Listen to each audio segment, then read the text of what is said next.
ก่อนเขาสิออกจากความจนได้เขาก็ต้องรู้ว่าระบบที่เขาอยู่มันเฮ็ดให้เขาออกจากความยากจนได้บ่เนาะซึ่งเขาอยู่ในระบบที่มันมีแต่เงินเฟ้อระบบเงินเฟ้อนี่เป็นระบบที่มันบ่ได้เฮ็ดให้เขารวยขึ้นจ้ะเตือนให้เขาเกิดขึ้นมาก็เจอกับระบบเงินเฟ้อเนาะมีอัตราดอกเบี้ยมีหนี้มีภาษีเนาะมีต้นทุนชีวิตอหย่างต่างๆนะแล้ว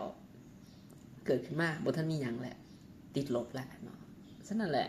การที่เราจะรู้ว่าจะออกจากความจนได้เราก็จะเริ่มรู้ว่าเงินที่เราใส่อยู่นี่มันคือกับหลักบ่มันเสื่อมค่าต่อให้เราหาเงินมันก็สิเสื่อมค่าลงเพราะว่าเราคุมมันบ่ได้เนาะฉะนั้นแหละการที่เราจะออกจากส่วนนี้ได้เนาะก็คือเราต้องมีเงินที่เราเป็นคนคุมเงินของเราเองได้สิ่งที่เราจะออกจาก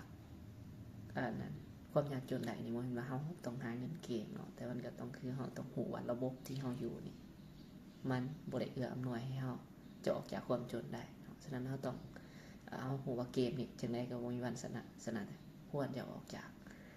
ระบบนี้ให้ได้เนาะ exit ก็คือเอาตัวเองออกมา